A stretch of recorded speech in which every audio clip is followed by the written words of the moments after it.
Good morning everybody. आज हम जो टॉपिक डिस्कस कर रहे हैं sequence and series, arithmetic and geometric progressions.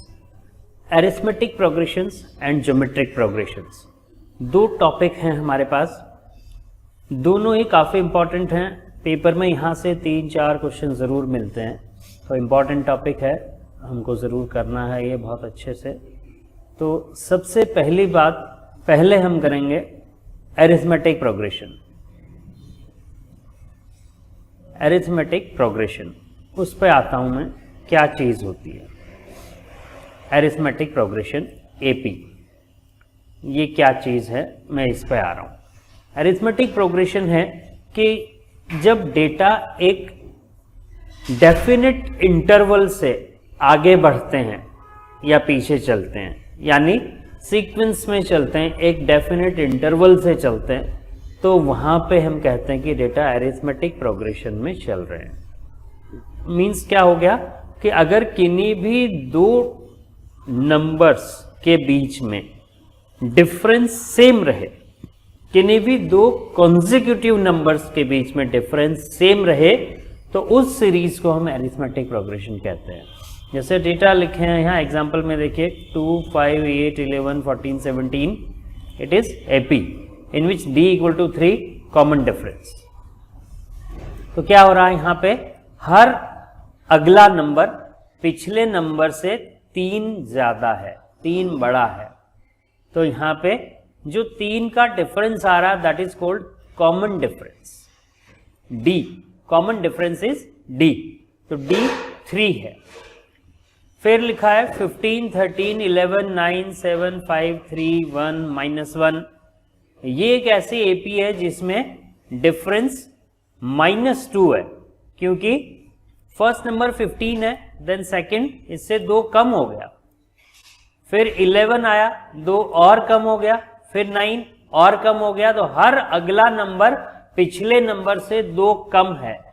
Every next consecutive number is 2 lesser than immediate past number, so common difference is -2, which means common difference may be positive or negative or even may be 0, 1 1 1 1 1, that also is arithmetic progression having common difference 0. So arithmetic progression is the series of numbers or series of data where each consecutive term is more than or less than just previous number by a certain difference. There exists certain difference between any two consecutive numbers of series, then it is known as arithmetic progression, and the difference by which two consecutive numbers differ is known as common difference. तो लिख लीजिए इसको,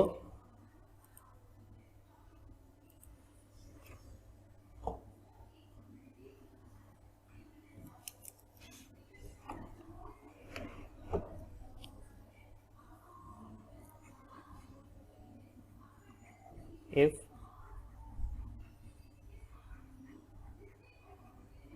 there exists certain difference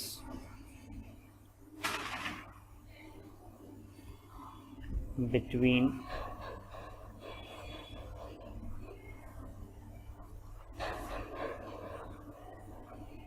any two consecutive terms of a series, then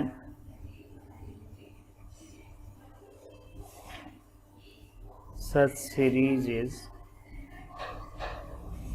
known as arithmetic progression.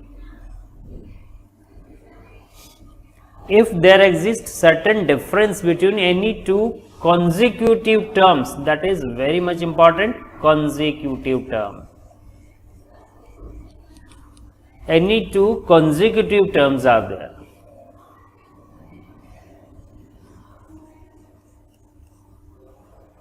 If there exist certain difference between any two consecutive terms of a series, then such series is known as arithmetic progression.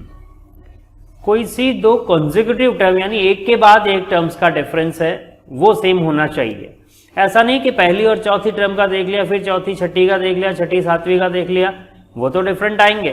लेकिन पहली दूसरी का देखा है, then दूसरी तीसरी का देखें, तीसरी चौथी का, चौथी पांचवी का, यानी जस्ट नेक्स्ट टर्म से डिफरेंस देखें, वो अगर सेम आता है तो इसका मतलब वो एरिथमेटिक प्रोग्रेशन है.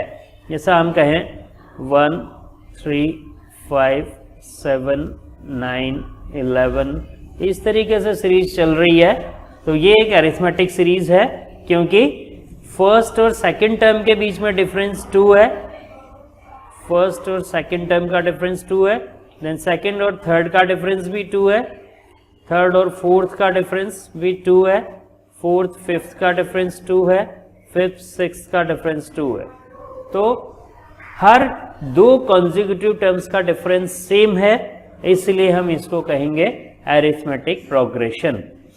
अब इसमें फर्स्ट टर्म हमारी है उसको हम ए नाम देते हैं और डिफरेंस जो है उसको डी नाम देते हैं. अब अगर इस सीरीज में हमें कहा जाए कि 200वीं टर्म क्या होगी, तो एक तरीका तो ये है कि ले मेन वे कि इसको लिखे जाओ, दो दो जोड़े जाओ, लिखे जाओ जब तक 200 नहीं आ जाता, या 200 बार उसको काउंट करके देखें कि वो 200वीं टर्म क्या आएगी. एक तरीका ये हो सकता है. दूसरा साइंटिफिक वे जो है इसकी nth टर्म निकालने का फॉर्मूला है हमारे पास, Tn equal to a plus n minus 1 into D.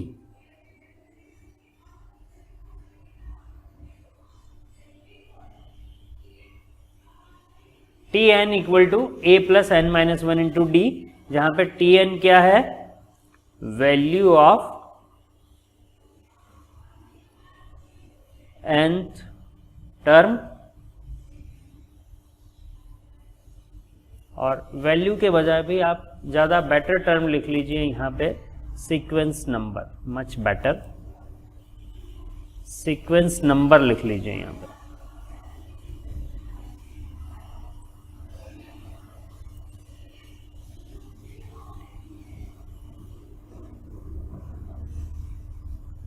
या सिर्फ इतना ही लिखिए, वैल्यू ऑफ nth टर्म, और n यहां पे हो जाएगा sequence number of the term, sequence number of the term whose value is to be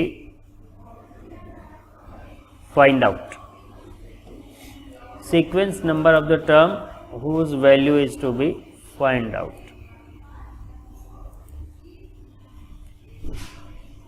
Sequence number of the term whose value is to be find out, that is D, and D is common difference. D equal to common difference. So it may be T2 minus T1 और T3 minus T2 और T4 minus T3 और so on. तो चाहे second term में से first minus कर दीजिए, चाहे थर्ड में से सेकंड माइनस कर दीजिए, चाहे फोर्थ में से थर्ड माइनस कर दीजिए, जो भी डिफरेंस है, सेम डिफरेंस है, उसको हम कॉमन डिफरेंस कहेंगे. तो ये हमारा बेसिक फॉर्मूला है, Tn equal to a plus n minus 1 into D. इसको चेक कर सकते हैं आप, वैलिडिटी चेक कर सकते हैं. अगर मैं n1 रखता हूं यहां पे इस सीक्वेंस में, तो 1 प्लस 1 माइनस 1 0, 0 इंटू डी यहाँ पे 2 है, 0 इंटू 2 0 हो जाएगा, तो 1 प्लस 0 1, यानी फर्स्ट टर्म 1 हो गई. देन n की जगह 2 रखा तो सेकंड टर्म निकाल रहा हूं, 2 माइनस 1 1, 1 इंटू डी है आपका 2, तो 1 इंटू 2 2, और यहाँ पे a 1 है, तो 1 प्लस 2 3, सेकेंड टर्म 3 आ गई. ऐसे ही थर्ड टर्म निकालना है तो n की जगह 3 रखूंगा, 3 माइनस 1 2, 2 इंटू डी की जगह 2 रखा, 2 इंटू 2 4, प्लस a की जगह 1 रखा 5, तो थर्ड टर्म आ गई 5. इस तरीके से आप सीक्वेंस में किसी भी टर्म की वैल्यू निकाल सकते हैं. अगर आप इसको कैलकुलेटर पर निकालना चाहें कि अगर एग्जाम में मान लीजिए फॉर्मूला भूल गए, कोई प्रॉब्लम आ गई, कंफ्यूजन हो गया कि यहाँ n-1 होता है कि n+1 होता है, यहाँ प्लस होता है माइनस होता है, कुछ नहीं, कंफ्यूजन हो गया, तो आप कैलकुलेटर पे भी कैलकुलेट कर सकते हैं, सब्जेक्ट टू कि आपको 60-70 तक पूछा जाए या 100 तक पूछा जाए, क्योंकि अगर 500 भी टर्म पूछ ली तो फिर कैलकुलेटर पे मुश्किल हो जाएगा, बहुत टाइम लेगा वो। तो कैलकुलेटर पे निकालने के लिए हम क्या करते हैं, सबसे पहले d लिखते हैं, जैसा 2 है, प्लस a लिखते हैं फर्स्ट टर्म, तो ये सेकंड टर्म आ गई, फिर इक्वल टू करते जाएंगे, तो यहाँ थर्ड टर्म शो करेगा, ये फोर्थ, फिफ्थ, सिक्स्थ, इस तरीके से चलता जाएगा। देख सकते हैं आप कैलकुलेटर पे, सबसे पहले d लिखिए, प्लस a लिखिए, उसके बाद में इक्वल कीजिए, फिर इक्वल टू का साइन प्रेस करते रहिए, तो आपको अगली टर्म्स मिलती जाएंगी। तो इस तरीके से आप कैलकुलेटर पे भी कैलकुलेट कर सकते हैं। अगर अब ये डिपेंड करता है कितना लंबा पूछा है और आपकी कितनी स्पीड है। अगर आपकी स्पीड है तो आप 1 मिनट में 60-70 टर्म तक कैलकुलेट कर सकते हैं। तो पेपर में अगर ये ऐसा कुछ पूछा है, फॉर्मूला नहीं आ रहा है, तो वहाँ पे आप कैलकुलेटर से भी कर सकते हैं इस तरीके से कि आप सबसे पहले d लिखिए, फिर a लिखिए, इक्वल टू करते जाइए। d प्लस a लिखेंगे तो आपको इक्वल टू करते सेकंड टर्म दिखेगी, फिर इक्वल टू करेंगे थर्ड टर्म दिखेगी, फिर हर एक में वो d जुड़ता जाएगा और अगली टर्म आती जाएगी। तो ये tn का फॉर्मूला है हमारा, a plus n-1 into d। इससे हम कोई भी टर्म निकाल सकते हैं, किसी भी टर्म की वैल्यू निकाली जा सकती है। अब नेक्स्ट देखिए, हो गया भाई, हो गया, आ रहा, a plus D first term से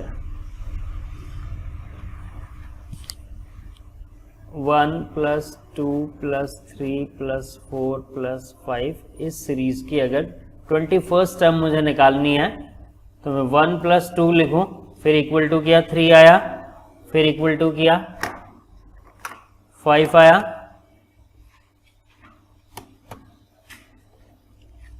ऐसे आप निकालते चले जाइएगा। 1 + 2 = फिर आप कंटिन्यू करिएगा, जो भी आपको टर्म चाहिए वो दे देगा ये। तो a प्लस डी से आप ये निकाल सकते हैं कैलकुलेटर से। अब क्वेश्चन ये आता है कि अगर ये पूछ लिया जाए कि फर्स्ट 100 टर्म्स की टोटल कितनी होगी, तो वो कैसे निकाला जाए फर्स्ट 100 टर्म्स की टोटल। तो उसके लिए हम क्या करेंगे, एक बेसिक फॉर्मूला है हमारा, वो लिखेंगे, sum of n terms of a series. मैं रेड ले लेता हूं,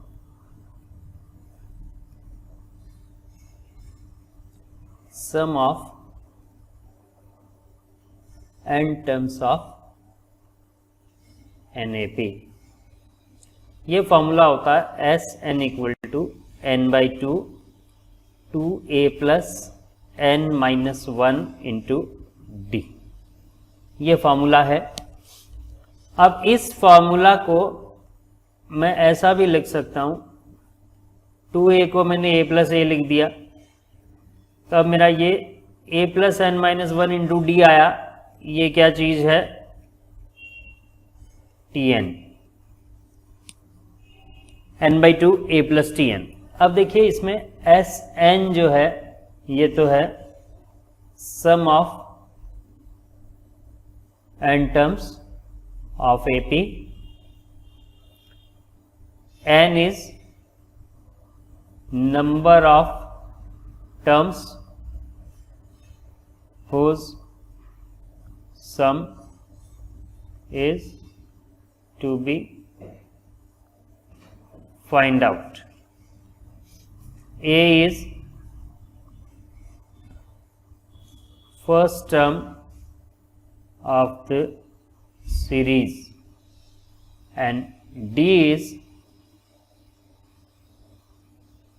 common difference.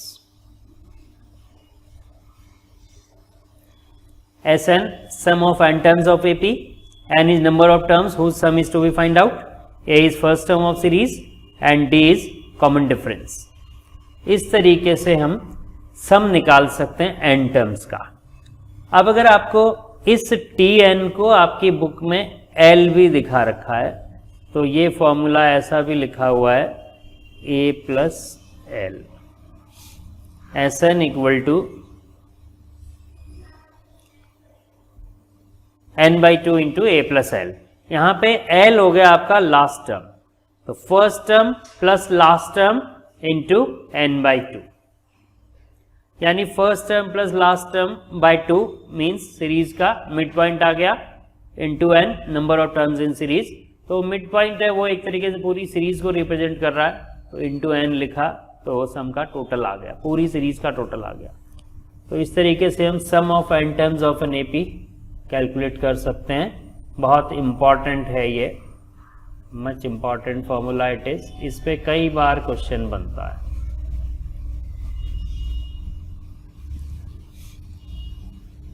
अब आप देखिए कुछ एक बेसिक फॉर्मूला जो आपकी बुक में दिए हुए हैं. Sum of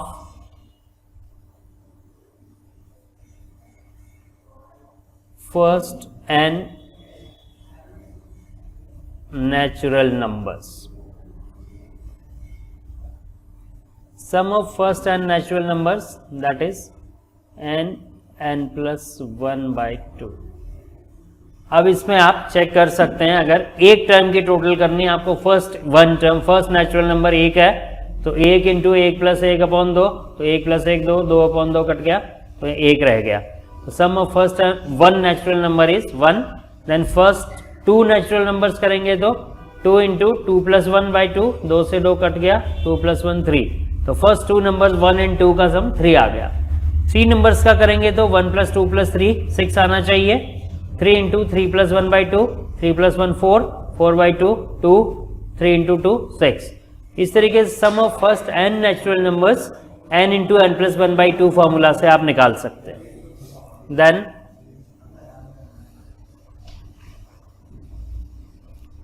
sum of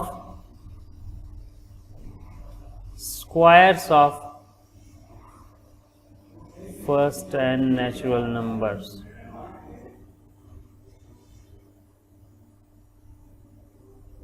equal to n plus 1 2n plus 1 by 6. ये फॉर्मूला है sum of squares of first n natural numbers, n plus 1 2n plus 1 by 6. अगर आप फर्स्ट टू नंबर्स का स्क्वायर का सम करना चाहें तो 1 प्लस 4 5 आएगा. देखिए n की जगह 2 लिखा, 2 2 प्लस 1 3 हो गया, 2 इंटू 2 4 प्लस 1 5 अपॉन 6. ये 6 से 6 कट गया, 5 आ गया. तो इस तरीके से sum of squares of first n natural numbers n plus 1 into 2n plus 1 by 6.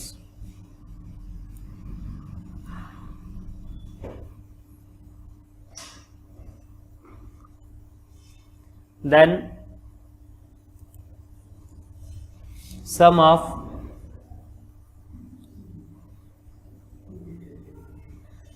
cubes of first n natural numbers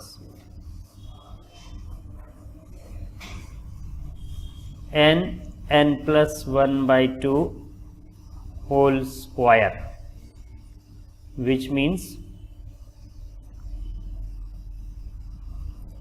square of sum of first n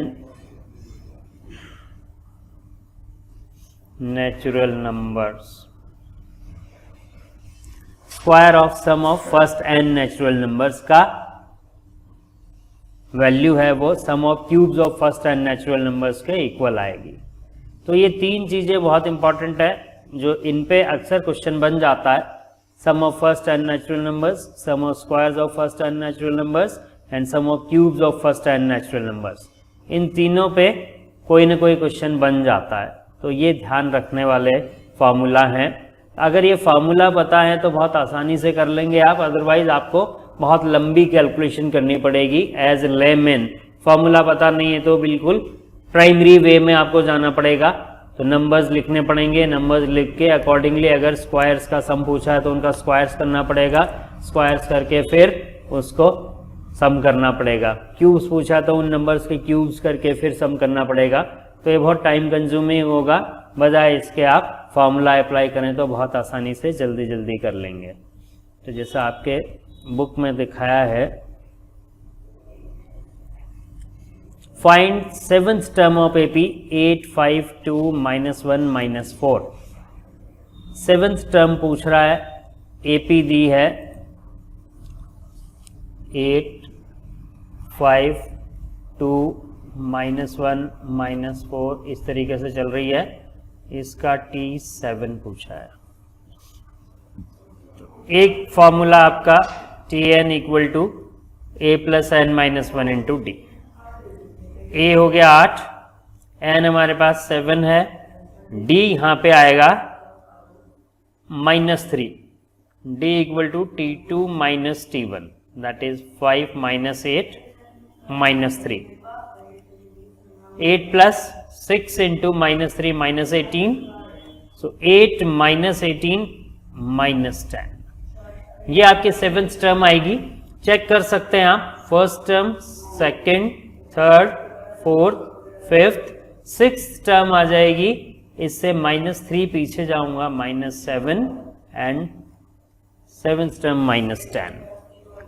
तो इस तरीके से भी कर सकते हैं, कैलकुलेटर पे भी कर सकते हैं। 8 - 3 किया इक्वल टू 5 आया, फिर इक्वल टू किया तो 2 आया, फिर इक्वल टू किया -1 आया, फिर इक्वल टू किया -4 आया, फिर इक्वल टू किया -7 आया, फिर इक्वल टू किया -10 आया। देख लीजिए आप, 1 2 3 4 5 6 7 इस तरीके से हम निकाल सकते हैं। 2 3 4 5 6 और ये सेवंथ टर्म आ गई -10। तो इस तरीके से हम कैलकुलेट कर सकते हैं कैलकुलेटर पे। अगर आप चाहें तो कैलकुलेटर पे कैलकुलेट कर सकते हैं। नेक्स्ट क्वेश्चन जो दिया है, which term of AP is 17/√7। अच्छा क्वेश्चन है। एपी दिए 3/√7, 4/√7, 5/√7।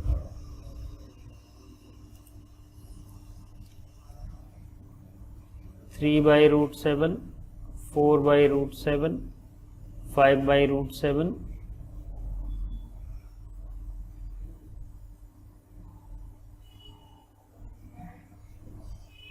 17/√7, sorry,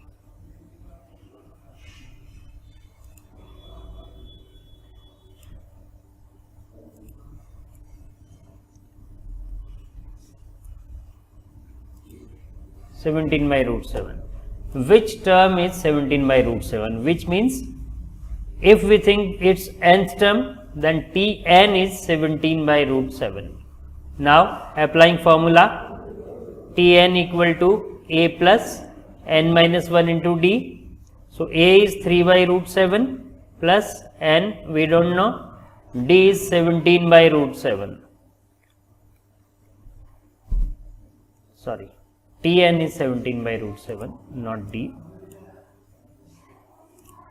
17/√7 it is t. So d is 1/√7. d is 1/√7. d is 4/√7 minus 3/√7, that is 1/√7. T2 minus T1 किया है। अब आप देखिए, कैलकुलेट करें, 17/√7 minus 3/√7, that is n-1/√7। इधर √7 एलसीएम लिया, 17 minus 3 14 बचा, n-1/√7, √7 से √7 कैंसिल हो गया। यहाँ आया 14 equal to n minus 1 which means n equal to 15। तो 15th टर्म है उसकी वैल्यू 17 बाई रूट 7 होगी। सिंपली चेक कर सकते हैं, फर्स्ट टर्म 3 बाई रूट 7 है, सेकेंड 4 बाई रूट 7 है, यानी सेकेंड टर्म में 4 आ रहा है, थर्ड टर्म में 5 आ रहा है। तो हर टर्म में उसकी टर्म नंबर से 2 ज्यादा आ रहा है ऊपर, तो यहां हमें 15 पूछा था, यहां अगर 17 है इसका मतलब ये 15th टर्म है, तो 17 बाई रूट 7 15th टर्म होगी। और हमने फॉर्मूला से भी इसको कैलकुलेट करके देख लिया, यही आंसर मिला। तो ये कि इसमें अब यहां क्वेश्चन लिखा है 5th and 12th term of AP are 14 and 35, then find AP. T5 और T12 दिया हुआ 14 एंड 35, तो एपी निकालना है आपको। T5 दिया है, T12 दिया है, क्या वैल्यू दी है? T5 14 है, T12 35 है। T5 is 14 and T12 is 35। Then find AP. AP find out करनी है, यानी ये सीरीज क्या होगी, इसमें क्या नंबर्स आएंगे, ये फाइंड आउट करना है। तो T5 हमें दिया हुआ है, इसको मैं लिखूंगा Tn वाले फॉर्मूला से। Tn is a plus n minus 1 into D, तो n की जगह 5 है, तो T5 बनेगा a plus 5 minus 1 into D, that is a plus 4d। तो T5 हो गया a plus 4d। Similarly T12 बनेगा a प्लस 11d। तो ये हमको 14 दिया है और ये 35 दिया है। इक्वेशन सॉल्व करूं तो a से ये कैंसिल हो गया, 4d minus 11d minus 7d, 14 minus 35 minus 21, minus से माइनस फिर कैंसिल हो गया, तो d बन गया 21/7, दैट इज 3। d 3 आ गया। इस d की वैल्यू किसी एक इक्वेशन में रख दूं, जैसा हमको दिया है a plus 4d equal to 14, तो a प्लस 4d की जगह रखा 3 इक्वल टू 14, तो a plus 12 equal to 14, a बन गया 2। तो a भी आ गया, d भी आ गया। अब ये दोनों चीजें जब हमारे पास हैं तो मैं क्या करूंगा, इस फॉर्मूला में वैल्यू पुट कर दूंगा। तो Tn इक्वल टू हो गया 2 plus n minus 1 into 3, means 2 plus 3n minus 3 और 3n minus 1, that is Tn। अब सीक्वेंस लिखनी है मुझे, तो फर्स्ट टर्म के लिए n 1 रखूंगा, तो 3 माइनस 1 2, सेकेंड टर्म के लिए 2 रखा, 6 माइनस 1 5, थर्ड टर्म के लिए 9 माइनस 1 8, फोर्थ टर्म के लिए 12 माइनस 1 11। इस तरीके से ये सीक्वेंस चलेगी, 2 5 8 11 इस तरीके से चलेगी। आप चेक कर सकते हैं 11 के बाद यहाँ पे 14 आ जाएगा, तो फिफ्थ टर्म 14 आई है आपकी, देख लीजिए फिफ्थ टर्म 14 है। सिक्स टर्म लिखेंगे तो 17 आएगी, फिर 20 23 26 29 32 35। देखिए आप 12th टर्म 3 4 5 6 7 8 9 10 11 12, 12th टर्म है वो 35 है जो इसमें गिवन है। तो इस तरीके से आप देख सकते हैं कि ये जो सीक्वेंस इन्होंने दी है, इनकी टर्म्स दी है, वो मैच हो गई, मीन्स हमारा आंसर बिल्कुल सही है। नेक्स्ट क्वेश्चन जो दिया है इसमें, डिवाइड 69 इंटू 3 पार्ट्स। अब देखिए सीक्वेंस में अगर कहीं सीरीज में आपको पार्ट्स करने हैं तो इस पे भी क्वेश्चन बनता है। हालांकि ऑब्जेक्टिव टाइप जब है तो आप आंसर से क्वेश्चन पे जाएं, ज़्यादा बेटर है, लेकिन फिर भी लिखवा देता हूं मैं। 3 terms in AP, that is A minus D, A and A plus D.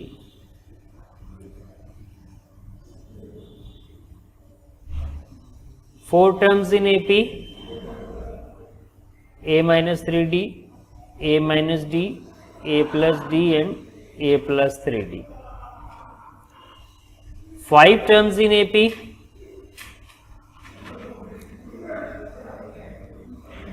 5 terms in AP. A minus 2d, a minus d, a plus d and a plus 2d. तो इस तरीके से हमको टर्म्स लिखनी होती है, तो बहुत आसानी से कैलकुलेशन हो जाती है.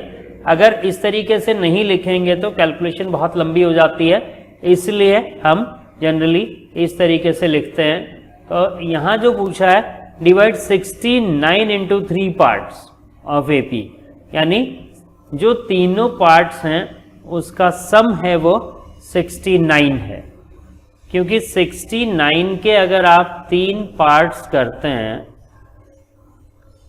1 2 3, इन 3 पार्ट्स को मैं सम करूं तो 69 ही आना चाहिए. इसलिए क्या हो गया, ये हमको दिया है फर्स्ट 3 नंबर्स का सम है वो 69 है. यहां से आपका d से d कैंसिल हो गया, तो 3a इक्वल टू 69 आया, तो a आ गया 13,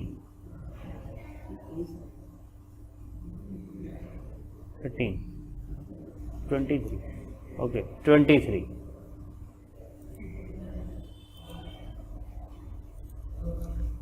a आ गया 23. a की वैल्यू आ गई. फिर क्वेश्चन में क्या पूछा था,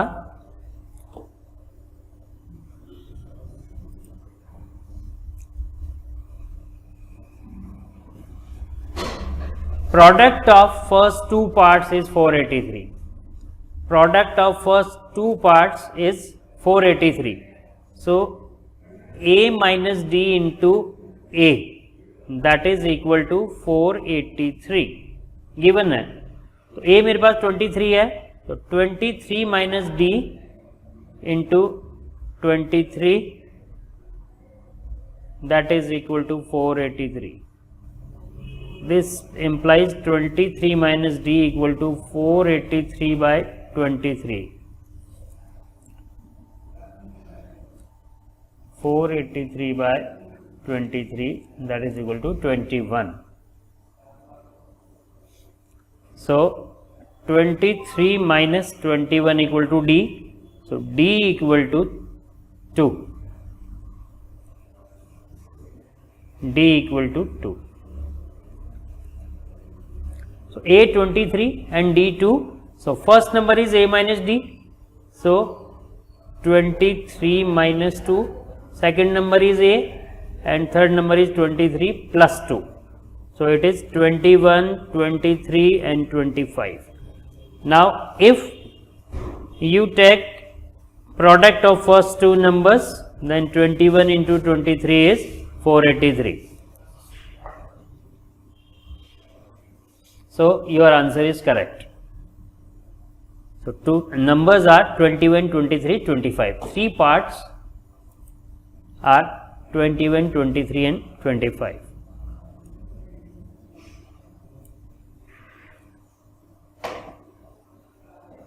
Now insert 4 arithmetic means between 4 and 324. Good question. 4 arithmetic mean between 4 and 324. So let these 4 arithmetic means or 4 numbers between these 2 numbers are these one. So now including these 4 numbers, total numbers are 324 and 6th term is 324.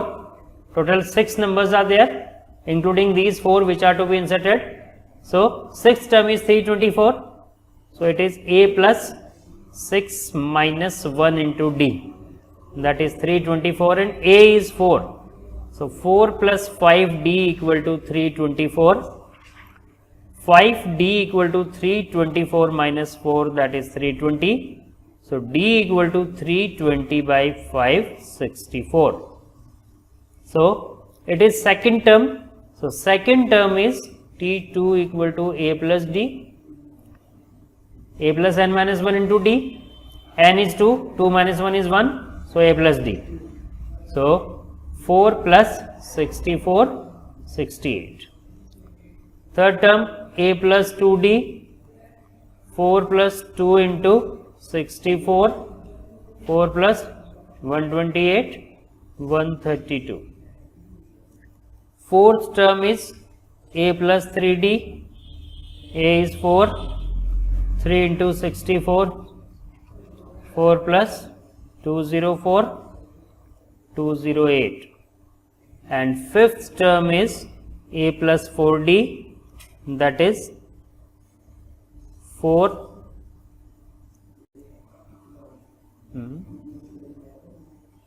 192, okay, it is 192, right. 4 plus 192, so 196. 92 plus 4, 6.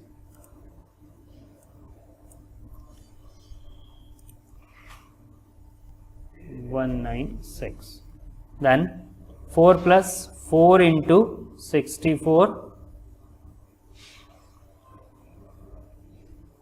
256, so 260. So these four arithmetic means inserted between 4 and 324 are 68, 132, 196 and 260.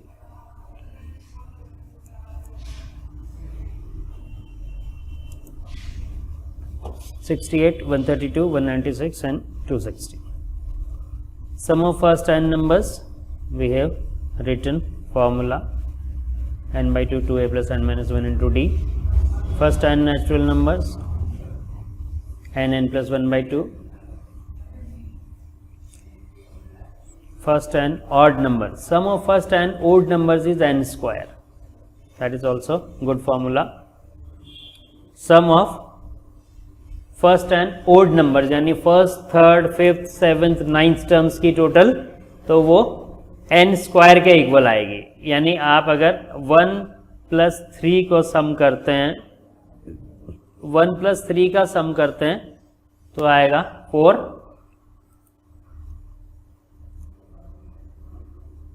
First term, third term, fifth term, seventh term, अगर इनका आप total करते हैं तो कितना आएगा? 14.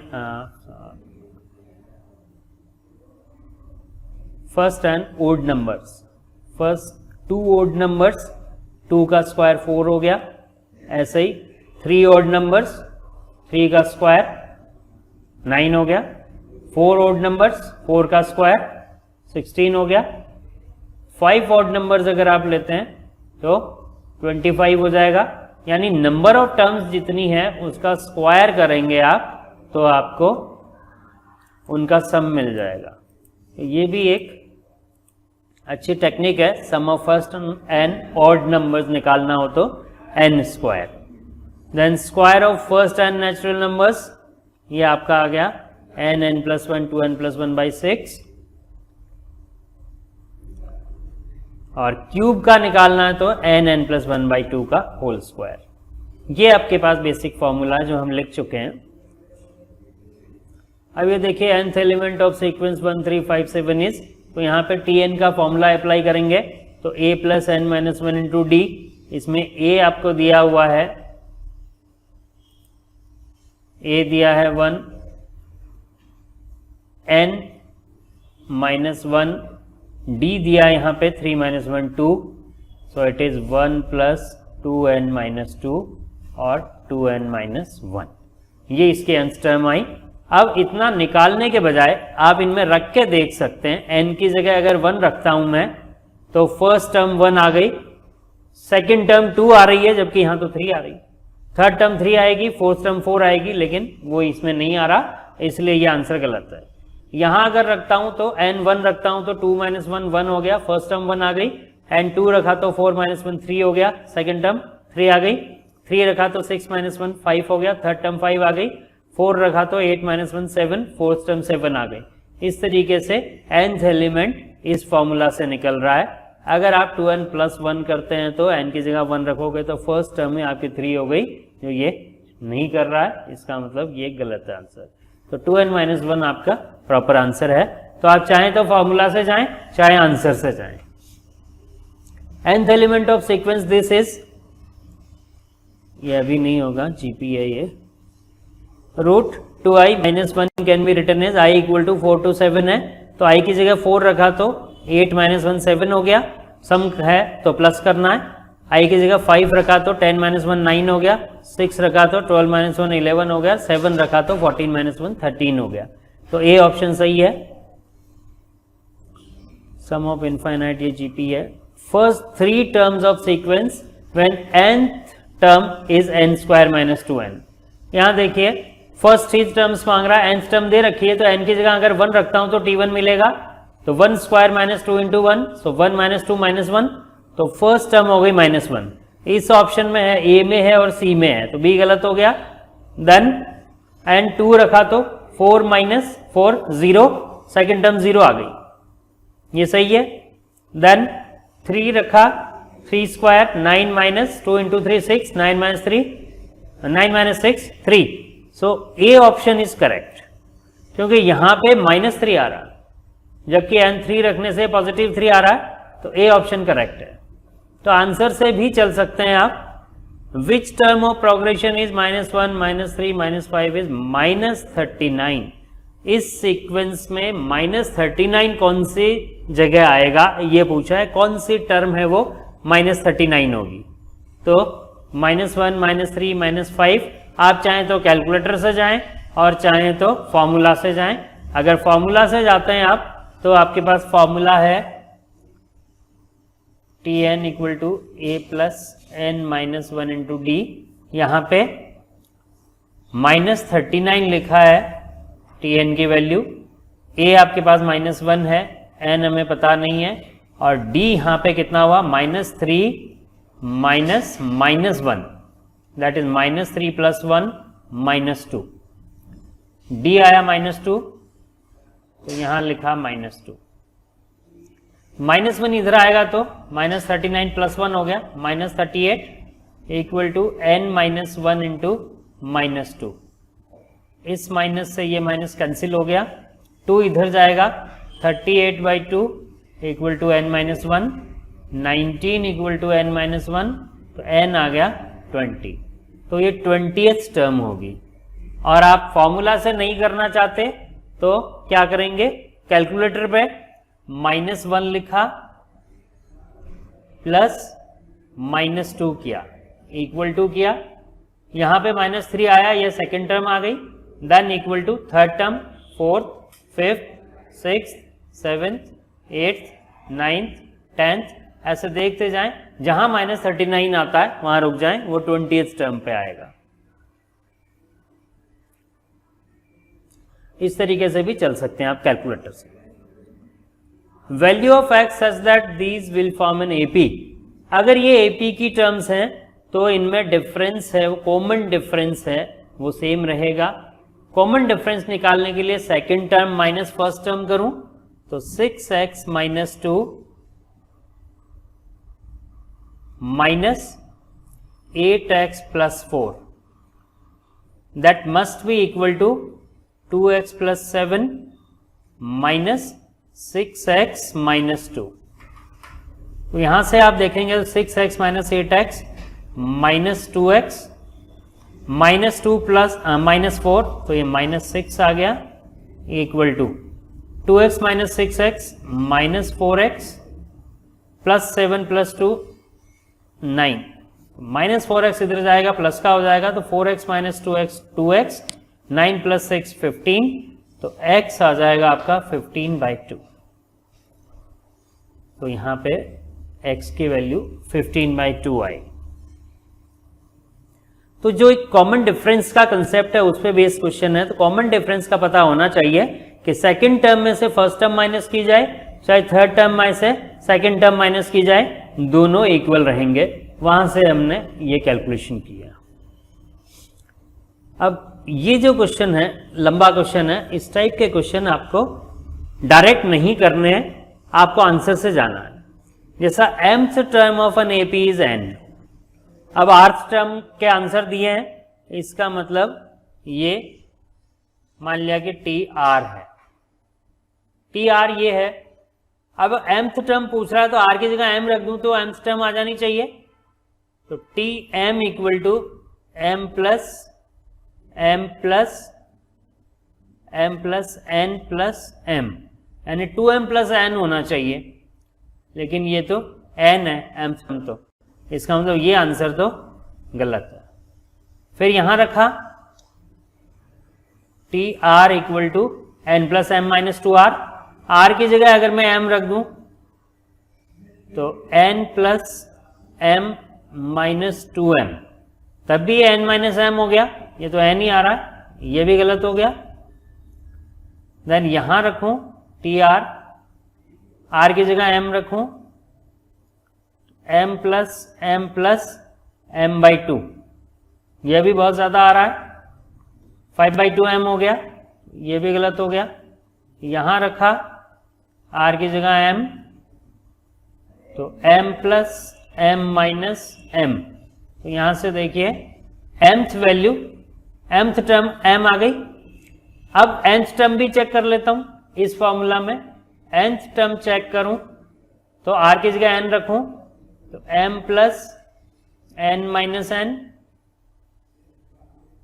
n से n कटा, nth term is m, tn m आ गया, और यहां पे tm m plus n minus r, n आना चाहिए था, ये m प्लस m है, इसमें रख रहे हैं हम, right, m plus n minus यहाँ n आएगा, तो ये m से m कट के और tm की वैल्यू n आ गई, तो tm की वैल्यू n आ गई, tn की वैल्यू m आ गई, दोनों ही इसमें गिवन है, मीन्स ये आंसर जो है m plus n minus r, ये बिल्कुल सही आंसर है। अब पूछा है number of terms of series 10, 9, 2/3, 9, 1/3 up to 9 up to will amount to 155, कितनी टर्म्स का टोटल 155 हो जाएगा। टोटल दिया है तो हम एस एन का फॉर्मूला अप्लाई कर सकते हैं, n/2 2a plus n minus 1 into D, ये फॉर्मूला हम अप्लाई कर सकते हैं। एस एन दिया हुआ 155, n हमें पता नहीं है, a हमारे पास 10 है, प्लस n मालूम नहीं, d is minus 1/3, 9 minus 9 1/3, that is minus 1/3। तो यहां से सॉल्व करेंगे हम, तो 155 equal to n/2 20 minus 20 plus 1/3 minus n/3, ऐसा हो गया।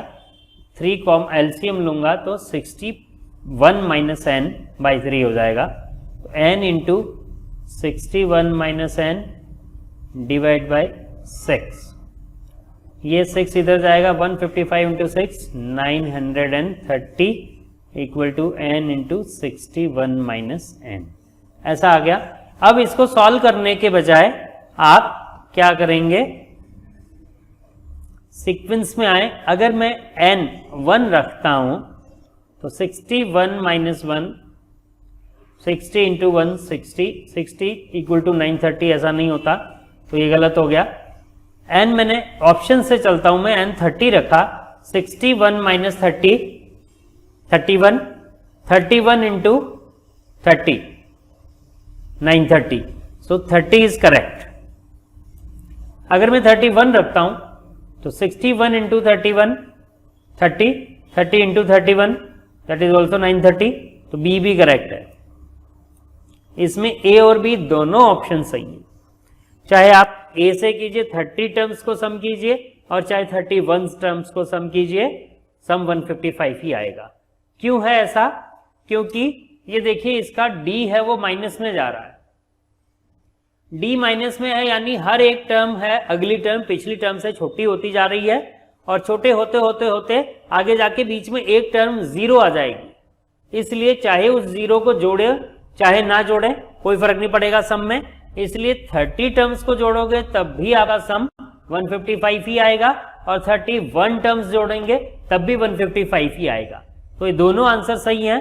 अगर ऐसा कोई होता है क्वेश्चन एग्जाम में, तो या तो वो ये लिखेगा ए एंड बी बोथ, या फिर अगर ऐसा ही सेम यही चीज आती है तो वहां पे स्टैंडर्ड आंसर की में ए और बी दोनों ही सही माने जाएंगे।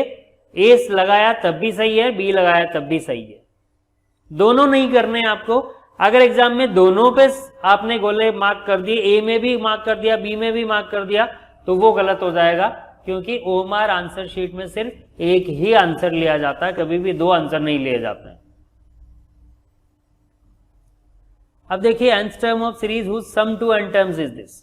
सम दे रखी है 5n स्क्वायर प्लस 2n, और इसकी nth टर्म मांग रहा है, तो यहां पे आपको Sn दिया हुआ है 5n स्क्वायर प्लस 2n, ये Sn है। अगर मैं इसमें n1 रखता हूं तो S1 बनेगा 5 प्लस 2 7। S1 का मतलब एक टर्म की टोटल मीन्स फर्स्ट टर्म हो गई, सो a इक्वल टू 7। अब अगर इसमें मैं n2 रखता हूं तो S2 बनेगा 4 इंटू 5 20 प्लस 4 24। दो टर्म की टोटल 24 आई है, फर्स्ट टर्म 7 है, तो T1 plus T2 equal to 24, T1 is 7, 7 plus T2 equal to 24, तो T2 आ गया 17। तो T1 7 है, T2 17 है, तो D हो गया 10, D 10 हो गया और A 7 हो गया। तो आप nth टर्म का फॉर्मूला अप्लाई कर सकते हैं, Tn equal to A plus n minus 1 into D. A की वैल्यू आपकी 7 है, n पता नहीं है, और D है आपका 10, so it is 7 plus 10n minus 10, so 10n minus 3, that is your Tn, C option.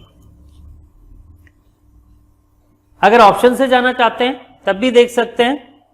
अगर इसमें n1 रखता हूं तो फर्स्ट टर्म 7 आएगी, 2 रखता हूं तो 17 आएगी, 3 रखूंगा तो 27 आएगी, तो 7 17 27 इस तरीके से चल रही है टर्म्स। अब आप देखिए n terms of series whose sum to n terms is 5n square plus 2n। अब अगर मैं दो टर्म्स का टोटल निकालता हूं तो कितना आ रहा है इसमें, 7 प्लस 17 24, यहां रखता हूं 2 square 4, 4 plus 4 into 5 20 plus 2 into 2 4 24, तो दो टर्म का सम 24 आया। देन तीन टर्म का सम करूं तो 51 हो गया, 3 यहां रखा, 9 इंटू 5 45 प्लस 6 51, तो ये 10n माइनस 3 इसको सेटिस्फाई कर रहा है, तो यही आंसर सही है। इस तरीके से आपको क्वेश्चंस करने हैं। तो ये क्वेश्चंस जो हैं आपके वो दोनों तरीके से चल सकते हैं, ये प्रैक्टिस पे डिपेंड करता है कि आप क्वेश्चन से आंसर पे जाते हैं या आंसर से क्वेश्चन पे जाते हैं। अब जैसा 16th क्वेश्चन है, sum of 3 integers in AP is 15, answer से क्वेश्चन पे अगर आप जाते हैं तो देखिए यहाँ 15 आ रहा है, यहाँ 15 आ रहा है, यहाँ 15 आ रहा है, यहाँ 15 आ रहा है, प्रोडक्ट इज 80, यहाँ देखिए 2 इंटू 8 10 इंटू 5, यहाँ 2 इंटू 8 16 इंटू 5 80 हो गया, 8 16 इंटू 5 80 हो गया, 80 हो गया, 80 हो गया, सब में सारी ये दोनों कंडीशन सेटिस्फाई हो रही है। तो अब मुझे देखना है ये एपी कहाँ है, तो कौन सी एपी है। 2 प्लस 6 8 प्लस 6 करूं तो 5 नहीं आता, इसका मतलब ये आंसर गलत है आपका। 8 माइनस 6 करूं तो 2 आता है, 2 माइनस 6 करूं तो 5 नहीं आता, ये भी आंसर गलत हो गया, एपी नहीं है। 2 प्लस 3 5 प्लस 3 8, ये सही है क्योंकि एपी भी है, सम 15 है, प्रोडक्ट 80 है, तीनों कंडीशन सेटिस्फाई कर रहा है। 8 -3 करूं तो 5, 5 -3 करूं तो 2, तो ये भी सही है। तो ये दोनों आंसर सही। इनमें से कोई भी एक आप लिख सकते हो, 258 और 852, दोनों में से कोई भी लिख सकते हो। दोनों एपी हैं, दोनों का सम 15 है, दोनों में प्रोडक्ट 80 है। सारी कंडीशंस फुलफिल हो रही है। Sum of n terms of AP is this, then series is. यहां देखिए सीधा सीधा सम ऑफ n टर्म्स लिखा है, n की जगह अगर 1 रखूं इस पूरे में तो 3 + 5 8 होना चाहिए। एक टर्म का सम 8, ये फर्स्ट टर्म 8 है, यहां भी 8 है, यहां 22 हो गए, ये गलत हो गए। देन n 2 रखता हूं तो 4 × 3 12, 5 × 2 10, 12 और 10 22। तो सेकेंड टर्म, हाँ 2 टर्म का टोटल 22 आना चाहिए, सम का फॉर्मूला दिया हुआ हमको। तो यहाँ पे 2 टर्म का टोटल 22 आना चाहिए। फर्स्ट टर्म 8 है, सेकेंड टर्म 14 होनी चाहिए, तो इन दोनों का टर्म 22 आ गया। देन n 3 रखता हूं तो 9 × 3 27 + 15 42, 8 और 14 22 और 20 42। तो ये सारी कंडीशन सेटिस्फाई कर रहा है, तो ये आंसर सही है, ये आंसर गलत है। ऑफ कोर्स जब एक आंसर सही है तो नन ऑफ दीज भी गलत है। Number of numbers between 74 and 2 5 5 5 6 divisible 5, ये इंपॉर्टेंट है, ऐसे क्वेश्चन आ जाते हैं। 74 से लेके और 2 5 5 5 6,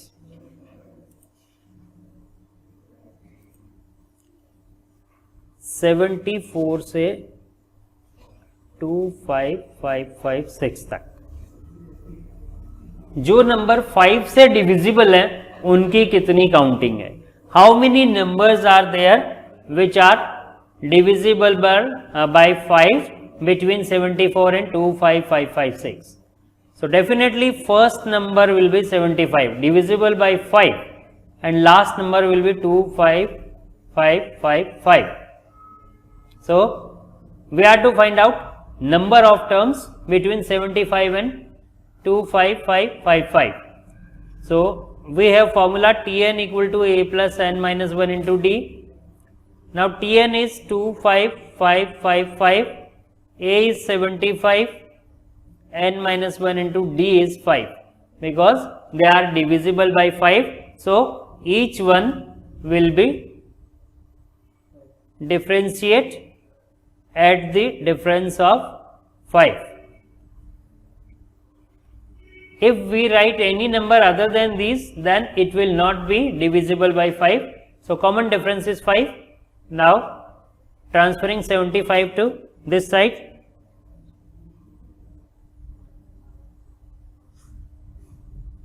two 5 4 8 0, n minus 1 into 5.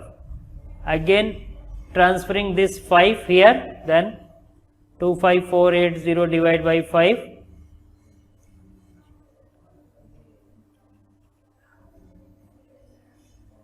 So n equal to 5097.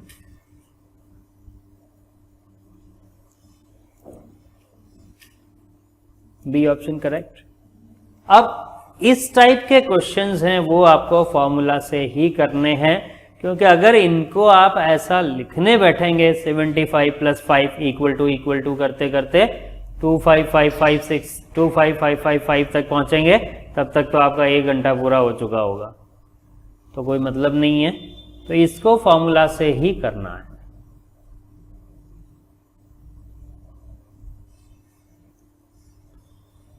Four arithmetic means insert करने हैं आपको।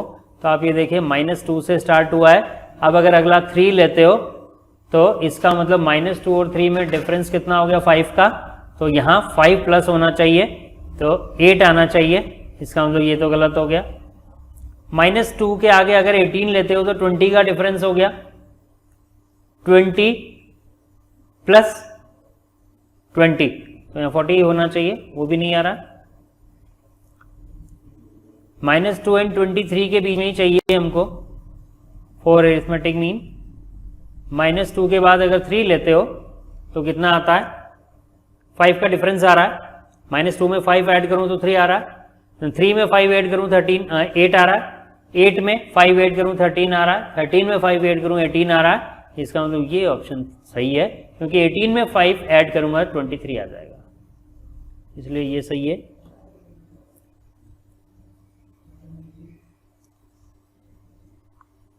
तो इस तरीके से आपको ये क्वेश्चंस करने हैं। देन ज्योमेट्रिक प्रोग्रेशन आता है जीपी, इस पे आता हूं। What do we mean by GP?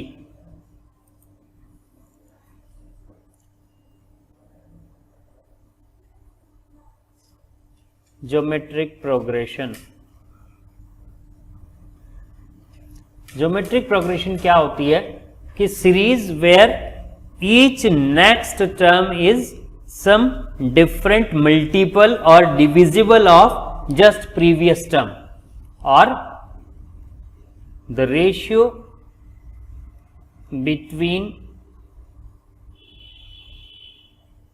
any two consecutive terms remain same.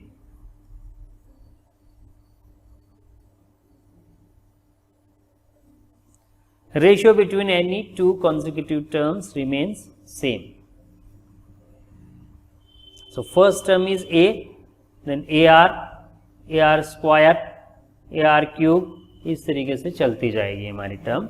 तो इनमें रेशियो की बात की है हमने, तो आप देखिए T2/T1 ratio between any two consecutive terms. तो कॉन्जिक्यूटिव है, इसका मतलब सेकंड का फर्स्ट से लेना है, थर्ड का सेकंड से, फोर्थ का थर्ड से।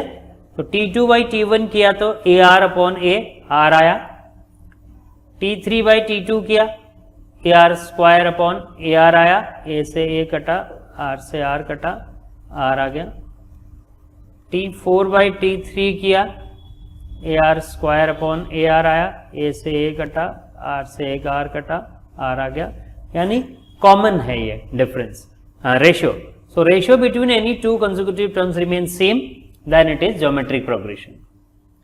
तो अब इसमें ज्योमेट्रिक प्रोग्रेशन में nth टर्म मुझे निकालनी है, तो फॉर्मूला में लिखूंगा a × r⁻n−1। Tn is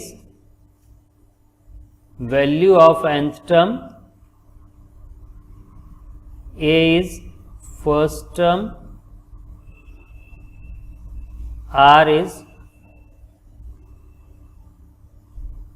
common ratio, that is T2/T1 or T3/T2 or T4/T3 so on। इस फॉर्मूला से हम Tn कैलकुलेट कर सकते हैं a × r⁻n−1 से। अब अगर सम की बात की जाए Sn, तो हमारा फॉर्मूला बनेगा a × r⁻n−1 upon r−1 if r is greater than 1, और a × 1 - r⁻n upon 1 - r if r is less than 1। अगर r 1 से बड़ा है तो r की पावर n में से 1 माइनस करेंगे, और r 1 से छोटा है तो 1 में से r की पावर n माइनस करेंगे। कुल मिला के क्या होगा, ये वैल्यू है आपकी r-1, ये पॉजिटिव रहेगी। अगर ये नेगेटिव आता है तो इसका मतलब आप कुछ गलत कर रहे हैं। ये पॉजिटिव रहेगी। r अगर 1 से बड़ा है तो r में से 1 माइनस करेंगे, और r 1 से छोटा है तो 1 में से r माइनस करेंगे। अब अगर सीरीज कुछ ऐसी हो कि r 1 से छोटा है तो नंबर छोटे होते जा रहे हैं कि 1, 1/2, 1/4, 1/8, 1/16, 1/32, 1/64, 1/132, 128, then 1/256, 1/512, 1/1024, 1/2048, 1/4096, चलता जाएगा, नंबर छोटे होते जाएंगे। तो ऐसे करते करते करते अगर मैं इनफाइनाइट तक सम करूं उनका, तो कितना सम होगा, तो वो मेरा फॉर्मूला बनेगा S infinite = a/1 - r। यहां देखिए 1 - r आया है, कभी भी r-1 नहीं आएगा इनफाइनाइट के सम के लिए। r is always less than 1। क्यों? कि अगर r 1 से बड़ा है और फिर हम इनफाइनाइट तक सम निकाल रहे हैं। तो सोचिए आप 1, 2, 4, 8, 16, 32, 64, 128, 256, फिर आगे 512, 1024, 2048 चलता जाएगा, बड़ा होता जाएगा। अल्टीमेटली इतना बड़ा नंबर हो जाएगा कि हम ऐड ही नहीं कर सकते, तो वो इनफाइनाइट ही हो जाएगा सम। इसलिए अगर इनफाइनाइट तक सम निकालने का क्वेश्चन है तो वहां आर डेफिनेटली 1 से छोटा होगा, लेस देन 1। तो वहां इनफाइनाइट टर्म का टोटल है वो a/1 माइनस आर से निकालेंगे। क्या होगा कि इनफाइनाइट टर्म का जब टोटल करेंगे तो वो छोटे होते होते होते एक सर्टेन टर्म के बाद में उनकी वैल्यू लगभग 0 हो जाएगी। जैसा आप अगर r 1/2 लेके चलते हैं तो देखिए 1, 1/2, 1/4, 1/8, 1/16, 1/32, 1/64, 128, 260, 256, 512, 1024, 2048। अब जितना आगे जाऊंगा ये नंबर छोटे होते जाएंगे। कैलकुलेटर में अगर आप देखेंगे ये तो 1 है, ये 0.5 ही रह गया, ये 0.25 ही रह गया, ये 0.125 हो गया, ये 0.0625 हो गया, और छोटे हुए जा रहे हैं। तो 1/2048 अगर आप देखते हैं तो ये आपको मिलेगा 1/2048, बहुत ही छोटा नंबर आएगा, 0.00048। और भी आगे जाएंगे तो और छोटे हो जाएंगे, और मोस्ट प्रोबेबली 25 नंबर्स के बाद ये ट्रूली 0 ही हो जाएगा। तो इस सीरीज में 25 से आगे शायद मैं जोड़ ही नहीं पाऊंगा। तो इनफाइनाइट तक जोड़ लूं, कितना ही जोड़ लूं, ये मेरा इसका टोटल 2 ही रहेगा। अगर a मेरा 1 है और r 1/2 है तो 1/1/2 तो 2। तो इस सीरीज को जिसमें r 1/2 है, 1, 1/2, 1/4, 1/8, इस सीरीज को इनफाइनाइट तक जोड़ूं तब भी मेरा सम 2 ही रहेगा। आप यहाँ चेक कर सकते हैं, 1 में 1/2 जोड़ा 1.5 हो गया, फिर ये 0.25 जोड़ा 1.75 हो गया, फिर ये छोटा छोटा जुड़ रहा है तो कम ही आगे बढ़ेगा। 1.75 से ये 1.78 हो गया, फिर 1.8 हो गया, फिर 1.81 हो गया, 1.85 हो गया, चलते चलते चलते मैक्सिमम 2 आएगा। 2 से आगे ये नहीं आएगा। तो इस तरीके से आप tn की सम जो है इनफाइनाइट तक वो भी निकाल सकते हैं। अब इसमें अगर 3 टर्म की बात करता है, प्रोडक्ट ऑफ 3 टर्म्स दिया है तो हम लेते हैं a/r, a और ar, ये 3 टर्म्स लेते हैं। अगर 4 टर्म्स दिए तो a/r3, a/r, ar और ar3, ये टर्म्स लेते हैं।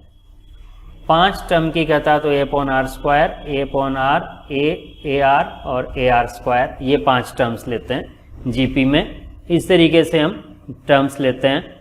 हालांकि इतना बड़ा क्वेश्चन नहीं पूछा जाता। तो सम का भी आ गया, nth टर्म का भी आ गया फॉर्मूला हमारे पास। ये a × r⁻n-1, और यहाँ से आपका आया है ज्योमेट्रिक मीन इंसर्ट करने हैं तो tn निकाला। फर्स्ट t1 आपको दिया हुआ है 1/9, तो सेकंड, थर्ड और फोर्थ आपको निकालना है। फोर्थ टर्म 8 दिया, 8th टर्म ये दिया है, तो t4 और t8 के फॉर्मूला में वैल्यू रखनी है, वहां से आपको a और r निकालना है। Sum of first n terms of GP, ये फॉर्मूला हम देख चुके हैं, r less than 1 and r greater than 1। Infinite terms, ये फॉर्मूला हम देख चुके हैं, a/1 - r। इस 8 टर्म तक का सम है। इसमें भी आप उसी तरीके से कर सकते हैं। कैलकुलेटर से अगर करना चाहें तो d × a कर लें, फिर इक्वल इक्वल इक्वल करते जाएं। सॉरी, r × a, d नहीं है यहाँ पे, r है।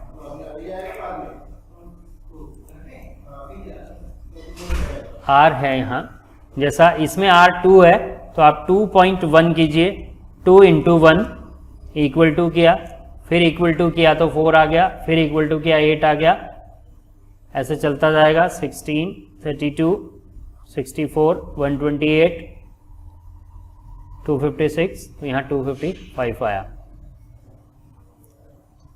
इस तरीके से हम निकाल सकते हैं।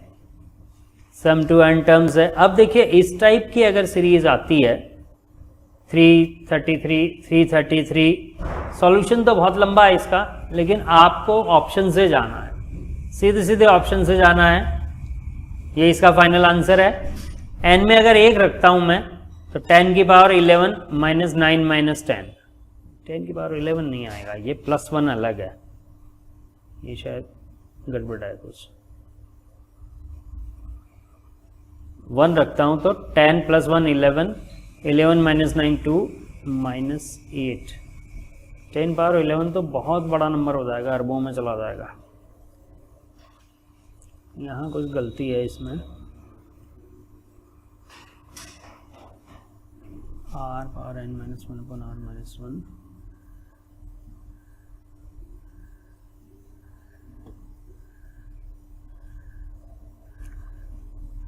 वन माइनस 10 माइनस 10 माइनस 9 सी फर्स्ट टर्म। इसका सोल्यूशन जो होता है हम उसमें वैल्यू रख के देखेंगे, वहाँ से हमको मिलेगा। यहाँ पे सोल्यूशन में कुछ गड़बड़ है इसलिए आंसर नहीं आ रहा है हमारा, क्योंकि n की जगह अगर मैं 1 रखता हूँ तो 1 मिनट, n की जगह 1 रखा तो 10 पावर 200 हो गया, माइनस 9 माइनस 10, 100 में से 19 गया, 81 बचा। ठीक है, सही है।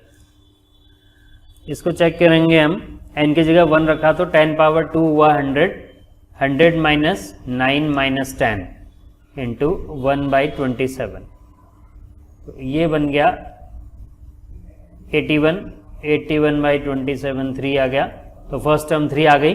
अब अगर n की जगह 2 रख देता हूं मैं तो ये बन गया 2 + 1 3, तो 10 पावर 3 हो गया 1000 माइनस 18 माइनस 10 अपॉन 27, तो 28 का 1000 में से 972 बचा अपॉन 27, ये कितना आया 36। तो आप देखिए फर्स्ट टर्म इसकी थी 3 और नेक्स्ट टर्म है 33, दोनों का सम कितना आ गया 36।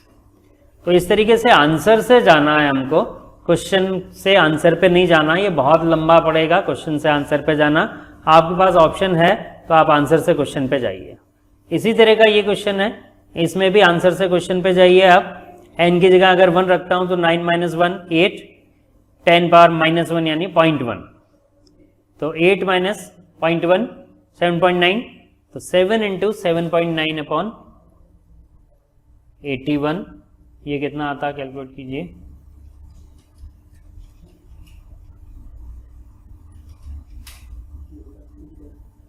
.68।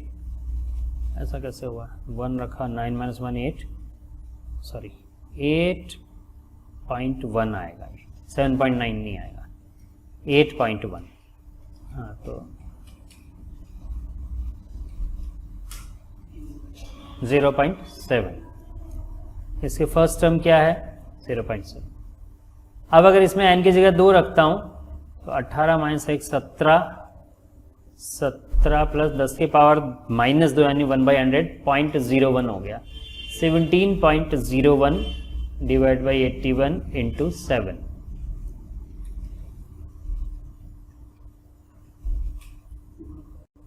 .44। इन दोनों का सम करेंगे 1.44 ही मिलेगा। तो इस तरीके से आंसर से क्वेश्चन पे जाना दैट इज मच बेटर। इस पूरे चैप्टर में आंसर से क्वेश्चन पे जाना ज़्यादा आसान है, इजी है, बजाय कि आप क्वेश्चन से आंसर पे जाएं। तो सारे क्वेश्चन इसी टाइप के हैं। ये प्रैक्टिस बेस्ड है पूरी एक्सरसाइज, कि आप कितने क्वेश्चन प्रैक्टिस करते हैं उस पर डिपेंड करता है। जैसा सम ऑफ 3 नंबर्स दिया है जीपी का 39, तो आप देख सकते हैं जीपी कौन सी है और उसका 3 नंबर्स का सम 39 कहाँ है, 327, 3 इंटू 9 27, तो अगला टर्म 27 इंटू 9 होना चाहिए, तो ये गलत हो गया। 9 इंटू 1/3 3 रहा, तो अगला टर्म 3 इंटू 1/3 1 होना चाहिए, ये भी गलत हो गया। 3 इंटू 3 9 इंटू 3 27, ये जीपी है। तो अब इसका सम 39 आ रहा है क्या? आ रहा है। इसका मतलब ये कंडीशन भी सेटिस्फाई हो रही। Then product 729, 3 into 9 27, 27 into 27 729। इसका मतलब आपका ये आंसर सही है। अब यहां जैसा कहा है product of first 3 terms in GP is 27/8, तो फर्स्ट 3 टर्म्स हम लेंगे ए बाई आर, ए और ए आर। प्रोडक्ट किया है तो आर से आर कैंसिल हो जाएगा। ये दे रखा है 27/8, तो यहाँ से ए क्यूब इक्वल टू 27/8 आया, तो ए बन जाएगा 3/2, ये आ जाएगा। तो आपको क्वेश्चंस देख के आंसर्स पे क्वेश्चन पे जाना है। इसमें जैसा ये क्वेश्चन है, इसमें n की जगह 1 रखूं तो 10 - 1 9, 9 से 9 कैंसिल हो गया, 10 बचा, 10 - 1 9, उस 9 से ये 9 कैंसिल हो गया तो 4 रह गया, तो फर्स्ट टर्म 4 आ गई। अगर n की जगह 2 रख देता हूं तो 10 पावर 2 100 - 1 99, 99 से 9 से डिवाइड किया तो 11, 11 इंटू 10 110, 110 में से 2 गया तो 108, 108 अपॉन 9 12, 12 इंटू 4 48, तो 4 और 44 का टोटल 48 आ गया। तो ये आंसर आपका सही है। तो आप आंसर से क्वेश्चन पे जाइए। ऐसा ये है sum of n terms, n की जगह अगर 1 रखता हूं तो 1 - 0.1 0.9, 1 - 0.9 0.1, तो ये 1/9 इंटू 0.1 नहीं आएगा। इससे करूं 0.1 1 - 0.1 0.9 अपॉन 9 0.1, 1 - 0.1 0.9, 0.9 अपॉन 9 0.1, तो फर्स्ट टर्म 0.1 आ गई। देन सेकंड टर्म पे आऊँ, 0.1 का स्क्वायर 0.01, 1 - 0.01 0.99, 0.99 में 9 से डिवाइड किया 0.11, 2 में से 0.11 माइनस किया 1.89, 1.89 अपॉन 9 0.21, इन दोनों का सम 0.21 आ रहा है। तो इस तरीके से आप आंसर से जाएं। तो ये पूरा टॉपिक आपका इसी तरीके का है एपी और जीपी का, जिसमें आपको आंसर से क्वेश्चन पे जाना ज़्यादा इजी रहेगा बजाय क्वेश्चन से आंसर पे जाने के। तो ये आपका एपी जीपी का चैप्टर है, वो आज कंप्लीट हुआ। इसमें कोई किसी तरह की प्रॉब्लम है तो आप पूछ सकते हैं।